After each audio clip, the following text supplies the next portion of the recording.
What would happen if one day you awakened and knew, with unshakable certainty, that what your eyes see is not the whole truth?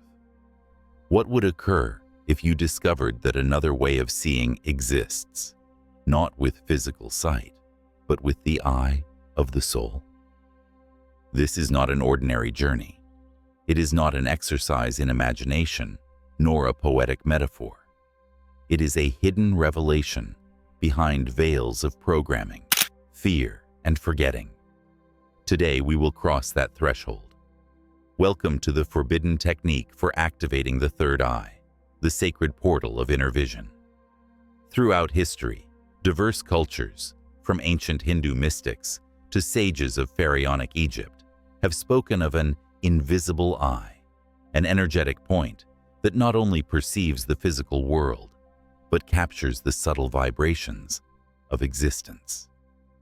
In Hindu tradition, it is known as the Ajna chakra. In Egypt, it is represented as the Eye of Horus. In Western esotericism, it is called the Eye of the Soul or clairvoyance. But why was this capability so carefully protected? Why did it become forbidden knowledge?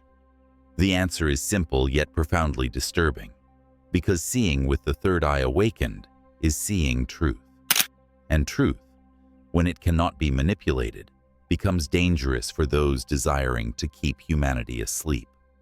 Activating this center of perception is not a matter of spiritual fashion or esoteric curiosity. It is a revolutionary act.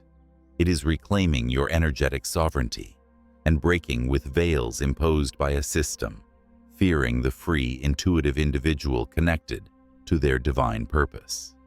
In this video, we will explore what the third eye truly is, how it has been venerated and silenced for millennia, and most importantly, how you can activate it practically, safely, and powerfully. I will reveal a technique requiring no secret initiations or complex rituals. You need only something that has always been within you: attention, intention, and presence. Prepare yourself, because once you open this portal, you cannot see life the same way. What was hidden will begin revealing itself. Synchronicities will intensify. The signals the universe has been sending you will take form and meaning. And most importantly, you will begin remembering. Because the third eye does not lead you to the unknown. It leads you back to yourself, to the you that always knew, to the you that observes from the soul.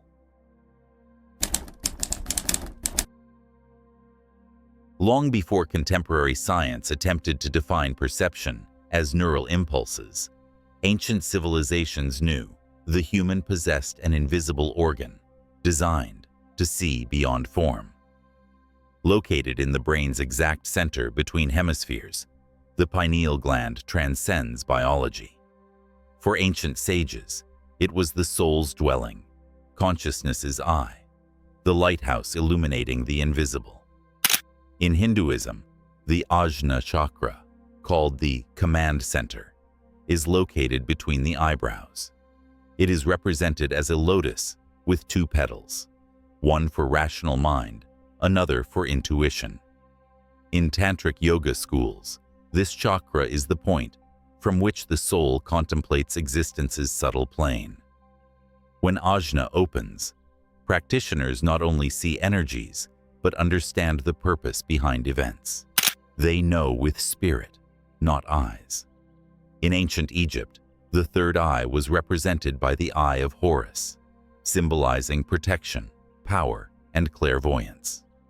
Its internal geometry contains mathematical proportions astonishing modern scientists, the Fibonacci sequence and golden ratio. But the Eye of Horus was also a map, a coded symbol representing human brain parts, especially the pineal gland. It was not decorative, but a manual for accessing inner awakening. Western esoteric tradition echoes this. Alchemists spoke of the inner eye of the heart, Rosicrucians of internal light, Christian mystics of the single eye of the soul, reflecting Jesus' words. If your eye is one, your whole body will be filled with light. This single eye is symbolic, speaking of unified perception, transcending duality. Reality then changes texture. It becomes vibration, not merely matter, dance of meanings, not merely sequence of events. Through centuries, this knowledge was hidden, not because irrelevant, but because dangerously liberating.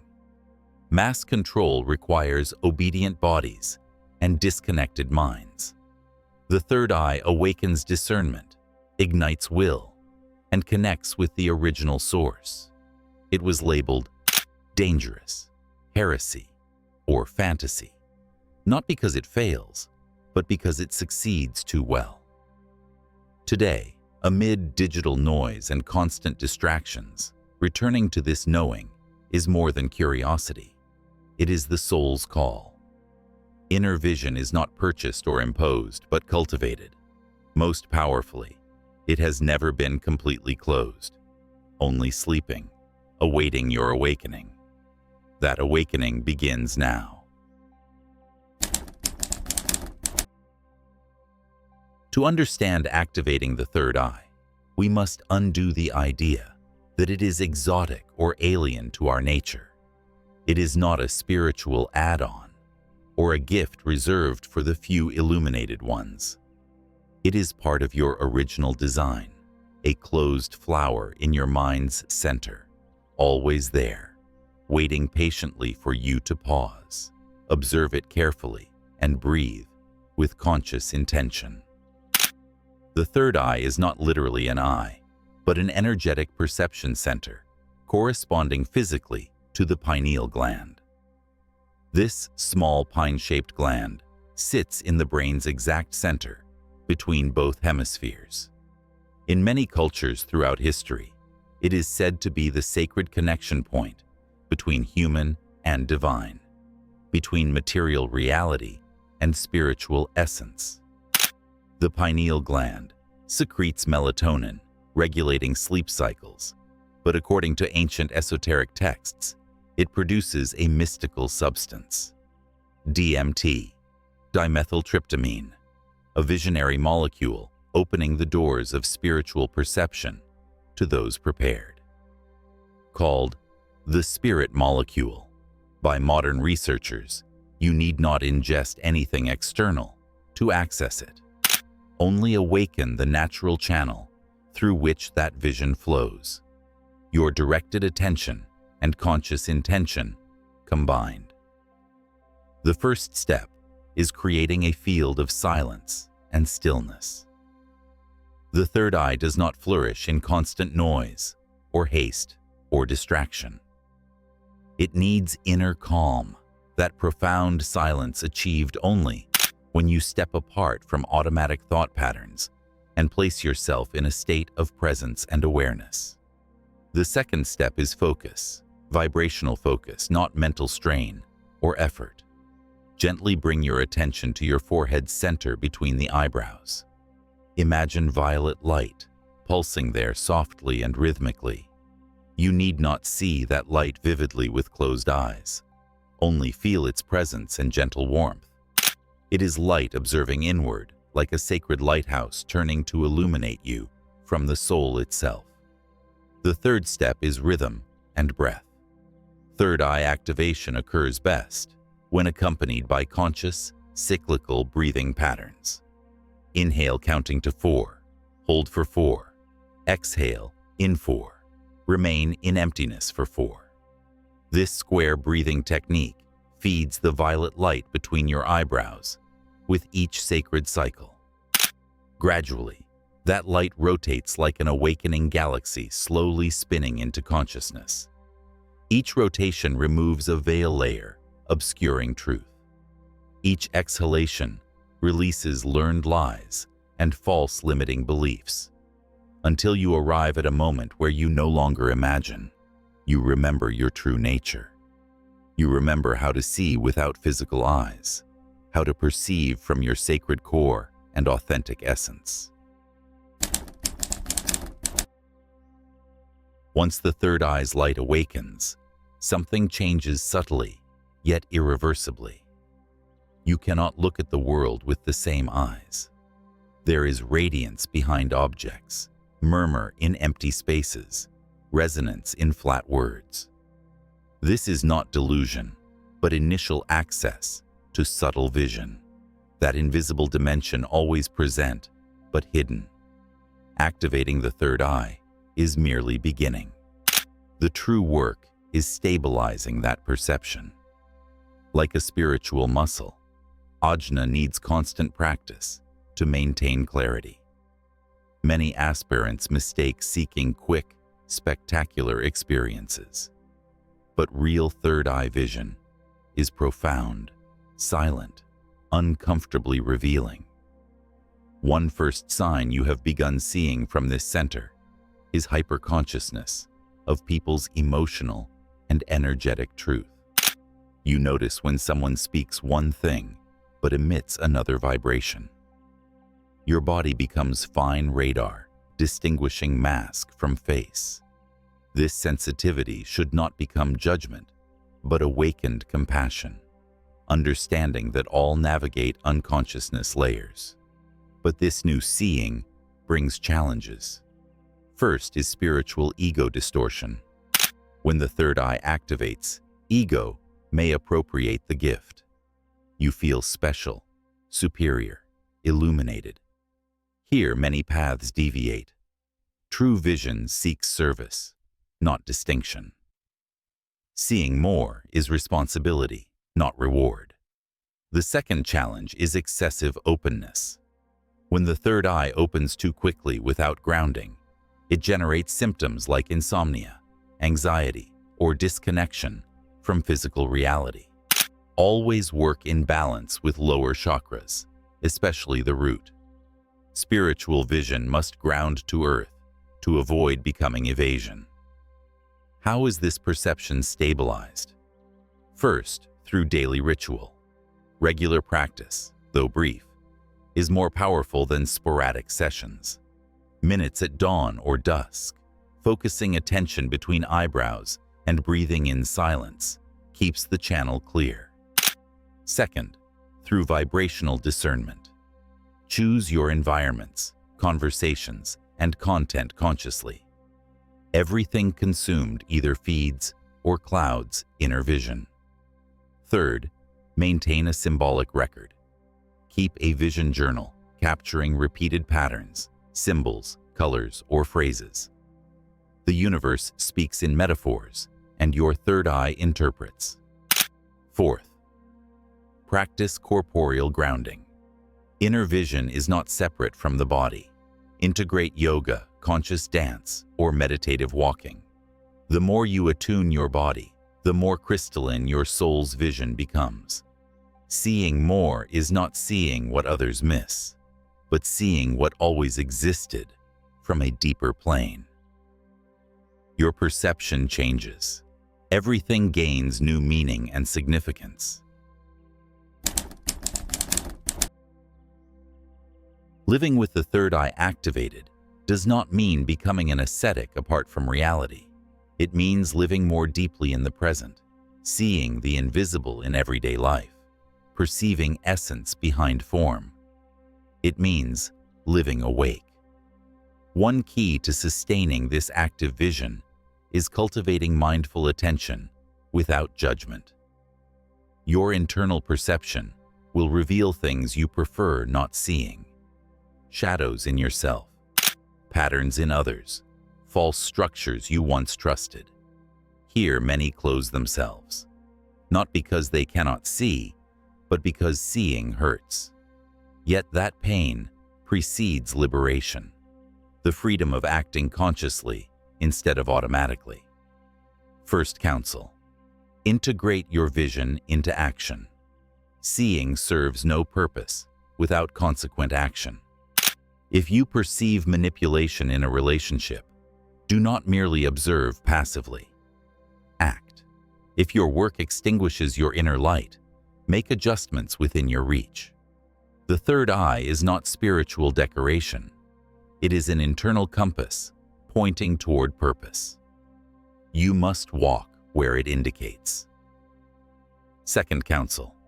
Protect your energy like protecting your home. When you see more, you absorb more.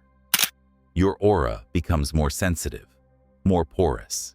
Surrounding yourself with dense environments, toxic news, or drain-oriented people extinguishes the newly lit flame. This is energetic discernment. Use salt baths, cleansing meditations, harmonic sounds. Make your body and environment a vibratory temple. Third, do not obsess with phenomena. Many begin seeing colors, feeling presences, receiving messages, and become trapped there. But the third eye's true purpose is not seeing things. It is remembering who you are. Fourth, use your vision to serve. If you perceive things others do not, it is not for boasting, but for helping. You can become a lighthouse for others still navigating darkness, not through imposing words, but through luminous presence. Sometimes, merely looking at someone from the soul permits that person to feel truly seen. Fifth, be patient. The third eye does not activate suddenly. It is a flower opening in your intention's sun. There are clarity days and fog days. Both are part of the process. Allow it to emerge with humility. Remember, you are not seeing outward. You are seeing through yourself. Every image, sensation, message is your soul's reflection. Fear not what you see. Embrace it. In that vision, you discover no separation between you and the universe. There is one eye, the spirit's, awakening to contemplate itself. Everything in this path converges toward a fundamental revelation.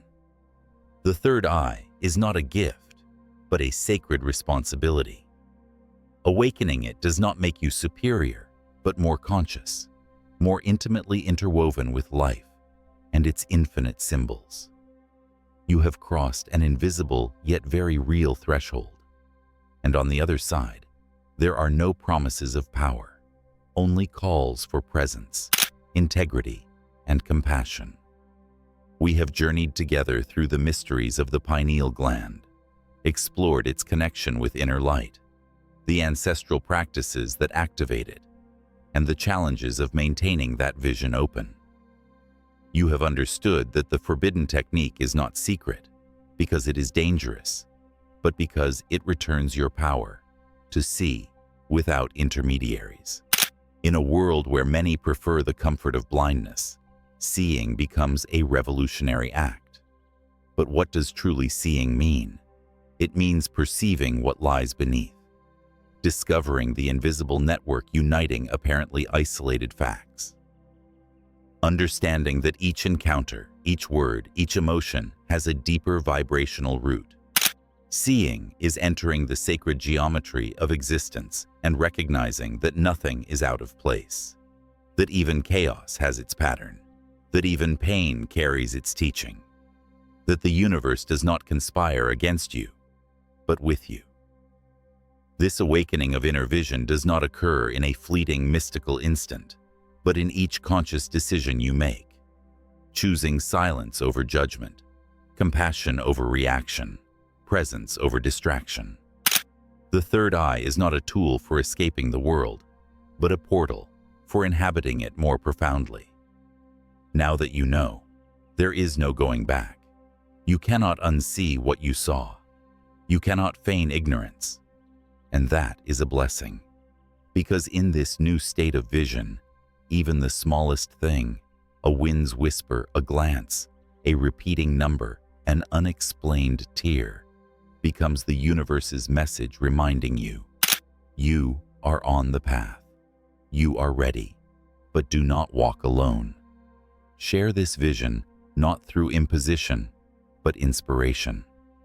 Other closed eyes await the touch of a word, a story, a glance, reminding them what they have forgotten. You can be that lighthouse. If this message has resonated, if something within has awakened, subscribe to the channel, leave your like, and share this video with other seekers like you. Not for algorithms, but because light multiplies when it expands. Remember, it is not about seeing new things, but about seeing with new eyes. Open your vision, live with clarity, and may your inner gaze always be a bridge toward the sacred.